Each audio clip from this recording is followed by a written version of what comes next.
E agora temos aqui nos nossos estúdios, para este Jornal da Noite de Canadá especial de Páscoa, a presença do violinista Grenville Pinto, conhecido como G. Pinto, de Hamilton, que nos vai ajudar a encerrar este feriado com muita música. Hello G, Grenville, welcome to our studios. Thank you very much. It's so nice to have you here. Can you tell us a little bit about you? How did music started in your life? Well, I don't know, I think it was in my blood when I was born. I really love music so much. That is just a passion of mine. But I started learning instruments probably at the age of 5. I think my mother, who plays piano. You come from a musical family. Musical family, correct. I've got 2 sisters, they both play. And yeah, my mother started me on piano first. And then I went to violin afterwards. Why the violin? That was when I was 7. We lived across the street from school, and we saw the little children going with their cases, and I had no idea what was in the cases.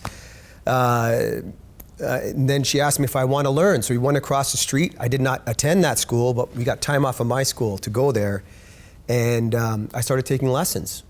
And I took to the instrument well, and I started going private lessons after a little while, and the rest is history, I guess, after that. I just started, and the violin is best known for being a classical instrument, but you use it in all types of music. Mm-hmm. Why? I was classically trained, but I just have this, as I said, it's I guess the music being in my blood, the DNA, or just love for different types of music. I was always kind of thinking outside the box, where I was told I had to learn. Growing up, you could not play anything but classical music. If you heard something on the radio, it was told you just listen to it, but don't transfer it to your instrument. Mm-hmm. And eventually I found a way with my love for music to bring both of them together somehow without making too many people angry, including my mother. And do you have a favorite type of music? Because you play all of types. Oh my gosh, I like so many genres. I've learned to like music too. I just like a good melody. I call it a hook. Mm-hmm. You know, something that brings you in, you know, and it can be ethnic music, it can be different styles of music, rock and roll, it can be classical, just something that connects with the ears and the heart. What about Portuguese music? Portuguese music is included there. That's why when I said ethnic, I was referring, you know, specifically to actually Portuguese, which is near and dear to myself with my ethnic roots. Yeah, can you tell us a little about that? Well, my father he's from Goa in India, and that's a Portuguese colony, or was a Portuguese colony, and still the culture has been passed down. Not only the names, but the culture as well. And you see it in the music, with this part of India along the coast, which was colonized by the Portuguese. The music, you can see it, how it's been handed down. And even in the language, they speak certain dialects which have the influence. So again, it's a blend. It's a blend, right? Coming together of the different nationalities while still maintaining some roots in there, coming from both sides. That's great. Yeah. And your creativity can be seen through your videos as well. Mm. You like to travel. I like to, and I'm saying that because I've watched your videos and you have been to all parts of the world recording. Tell us more. Yeah, well, you like to travel, I like to travel. I think a lot of you out there like to travel. So let me tell you, when you get to travel and you can also throw your work in with it, that becomes a bonus. So, in my work, I mean, a lot of that doesn't become work when you love, you know, music is such a, I'll have to say music, I love doing music. There's parts of it, certain hats you have to wear that you don't look forward to in the morning when you have to get up and emails and the secretarial side of it. But there's, you know, all that work you put into it and you get to see the finished product, which comes about through, you know, I can travel and go to exotic places or places I've never been. And I've just ended up in these places, not because I wanted to travel, but more the contacts I've made through my music, like with you today, how we're sitting here today has come from my love for the instrument and me sharing my music. And it's led me to sit in this seat, to sit on an airplane and go somewhere else to produce material that the rest of the world can view. And that's your favorite part about music?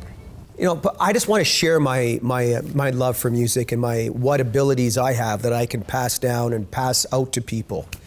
But for me, the love for the stage, entertaining people, getting people's reaction and feeding off that is like, you know, like a high-end meal for me. I take that in, and that's better than any steak dinner you could give me. And where do you get your inspiration when creating music? Anywhere and everywhere. You know, I've written songs from, I've just walked outside, I've gone for a walk and seen something and got, a melody just came to me. I get influenced by my nieces, for example. You know, they're growing up now, 12 and 14, but all through their lives, they've influenced me. People who influence me, as I said, my family, friends, life experiences. So it can be anywhere where I can get a musical idea. But the key is to make note of it right away, because it's very easy for it to go in and to go out in an instant. You lose it. So that's what I do. I have folders of all ideas, which is, you know, a big stack of ideas, and then eventually coming up, presenting an album from that, or producing a musical idea or a video or something that will take from all those ideas. And that's what I present to my audience, especially with my original music. Yeah, and you really are a musical family, because you talked about your nieces and you made a song together. Yes, we did. How was that? That was a lot of fun. I thought it was, we've tried, you know, there's projects that we've done or tried together, and they haven't been released yet, but this particular one, it was during COVID, and well, during the pandemic. And it was with the times. It was called Rough Times. And our dog at the time, Boston, who was passed away since, it was a great opportunity to have him in the video. Mm-hmm. So it's something which is very sentimental, and I think very pertinent, the video that we did, and I'm very proud of it, that we had this opportunity to share something that was relevant in today's society, and I get to share it with my family. Oh, that's great. Do you have any other special projects that you would like to, that you really love to do? Oh, there's a lot of ideas. I'm always working on new material. So a new album, for example. I've got my original material, I've got videos I need to put out, and there's just a lot of just playing for people, performing while, I mean, it's beyond a full-time occupation. Yeah, that and way. With the pandemic, I'm sure it was tough for you and for all the musicians. Yeah, yes, it was. How did you deal with it? The word that everyone's saying, which is pivot. You know, you have to pivot. You have to I have to keep my name alive, my brand alive. People need to know I'm still doing what I'm doing. And I did that. I figured out how to do live streaming during the pandemic. I kept in touch with my database. You know, doing social media posts. You just have to do what everybody was in the same boat. So yeah, right, yeah. We are, whether you're a musician or you're working somewhere else, so whatever you're doing, everyone got affected. Yeah. So you have to be optimistic. That's all. And we believe that now is getting better. Do you have future projects, events that you can tell us about? I'll need to put concerts together, like back, you know, pre-pandemic. I think people. My fans anyway are telling me that they want to see me live. I think they don't want a screen between us anymore. Although that did keep us connected when we had to. Mm-hmm. Now's a time where if we're opening up, let's do this face to face. Yes. And I got to find the best way to do that. I have to find a venue where people feel comfortable. Do we do it theater style? Do we do it dinner style? And these are all the things I have to think of now, but that's coming down the pipe. And a lot of musical ideas, whether it's performing. At weddings? You perform at weddings as well? Yeah, weddings I do, absolutely. What's so special about that? It's the first gig I ever had. Oh, really? Playing for a wedding. Tell us. Yeah, I was an altar boy, believe it or not. I know you see my tarnished halo, but I was an altar boy. My father sang in the choir, and I would go up to the choir loft to play, and people from there would ask me to play for their weddings. And that's where it started. I got just a few dollars back then. Now it's a little more than a few dollars. Hopefully, of course. But I didn't do it for the money, and still I don't do it for the money. I think people see that. I do it for the love of the music. I do it to make people happy with what I would consider my calling, my gift, let's say, that I get to share it that way. And the phone rings for that reason. People want me to be at their special events. Like when I played for Justin Bieber's dad, for example, when he called and when the family wanted me to be there for for the wedding. That was a big honor. Oh, tell us more. I didn't know that. Oh, tell us more. That was pre-pandemic. That was in Jamaica.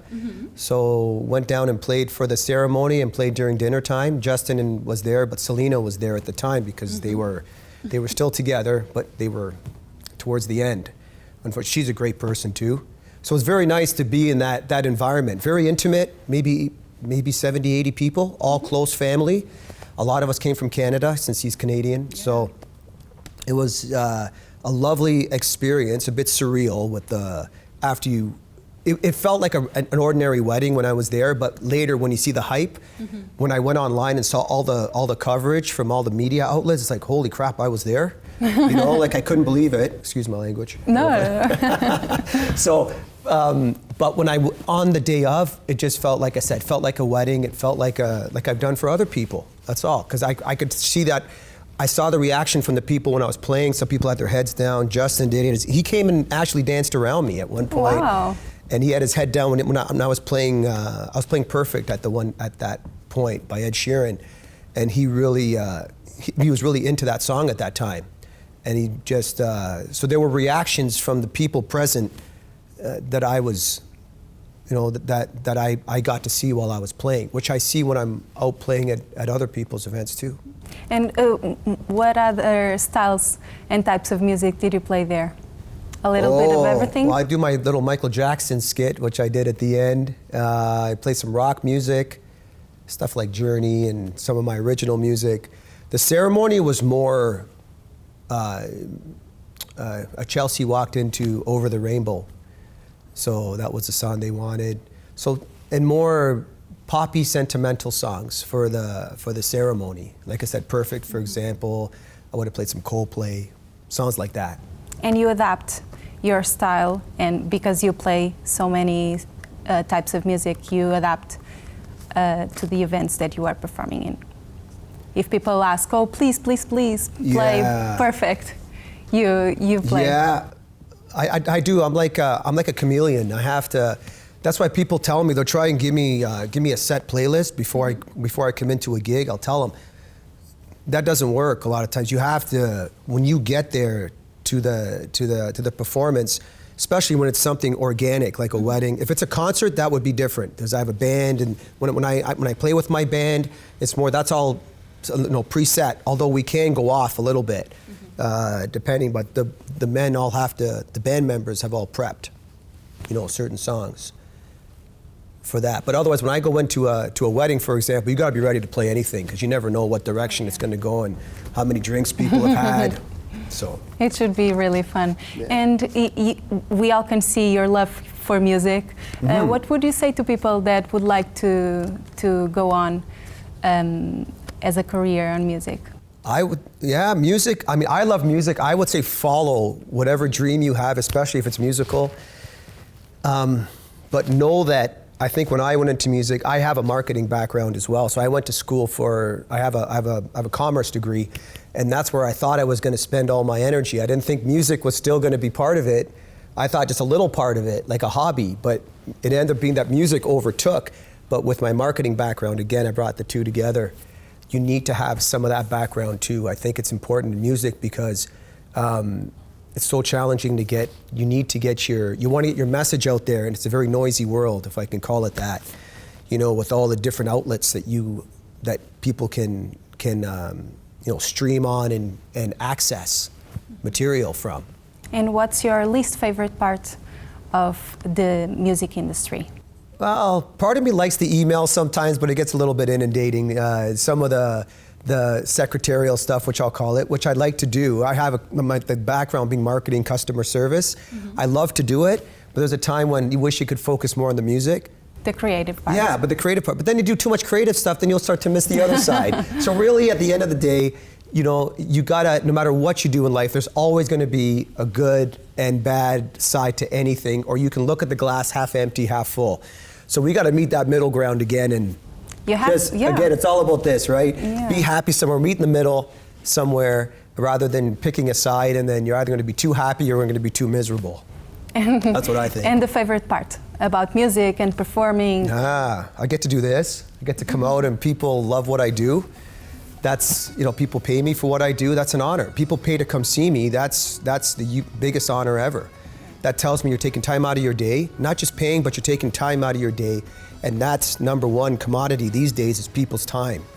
If they're taking the time to talk to you, to meet with you, to come hear you and see you play, it doesn't get better than that. Great, That's the top. And the fact that you get to do what you love the most. I do love to do it. Yes, absolutely. Okay. Maybe for last, I'll ask you to leave a message for our Portuguese community. If you have the chance now, just tell them to come visit you and where they can find more of your music. Yes. Go ahead. Absolutely. Obrigado to the Portuguese community. These shoes I have on today are made in Portugal. I swear they really are. Look at the leather bottoms. Okay, they're a little scuffed up, but those are real leather bottoms on there. My Portuguese shoes. I love Portuguese food. I love the Portuguese people. And I do have Portuguese roots. So I continue to serve. I play for anybody, but I have certain soft spots. The Portuguese community is one of them. I want to thank you for all the love and support over the years. And I look forward to more good times ahead. Great. And sharing them with you. Great. Thank you so much. Thank you. Last question, where can we find your everything, your events, your music, your videos online? Yes, online, one-stop shop. If you go to gpinto.com, all my social media links are there, and you can just stay on the website. Okay, And thank you find so much. all you need there. Thank you so much for being You're here. welcome. It was a pleasure. Thank you. Thank you.